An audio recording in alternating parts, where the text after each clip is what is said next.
இப்படி பண்ணால் எப்படி இருக்கும்? ஆமாம், ஓட்டு போட்டுட்டு இந்த வேவாத வெயிலில் வந்திருக்கோம். ஒரு ஏசி பஸ் கொடுத்தாங்கன்னா வீட்டில் போய் இறங்கிக்குவோம் ஜாலியாக. இந்த வீடு அடுத்த தடவை இருந்தாலும் அம்பேத்கர் வீட்டு தெருவாக இருந்தாலும் நடக்க முடியலை. ஐயோ, இதை தூக்கி வச்சுட்டு என்னால் முடியலை. முடியே இல்லை எனக்கு. ஓட்டு போட இவ்வளோ கஷ்டப்படுறோம். ஓட்டை ஈஸியாக வாங்கிடுறாங்க. ஆனால் ஈஸியாக ஹாய் சொல்லு. எங்கள் அம்மா ஓட்டு போட்டாங்க. உங்கள் அம்மா ஓட்டு போட்டாங்க. நீ தான் ஓட்டு போட்ட? தீக்குச்சியில் தீப்பெட்டி அவன் கொடுத்துறதுலேயே தீப்பெட்டிக்கு போட்டோம். நாங்கள் தீப்பெட்டிக்கு போட்டுட்டோம். அப்படிலாம் இல்லை, நாங்கள் எதுக்கு போட்டோன்னு இதுக்கெல்லாம் தெரியாது. அப்போ நீங்கள் போடல தீப்பெட்டிக்கு? வரல. இருங்க, நான் மாமாட்ட சொல்கிறேன். சொல்லிக்கோ.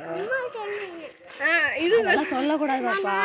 அதெல்லாம் சொன்னோம்னா நம்மளை பிடிச்சி ஜெயிலில் போட்டுருவாங்க. ஏதோ ஒன்று போட்டுகிட்டே வந்துட்டோம்.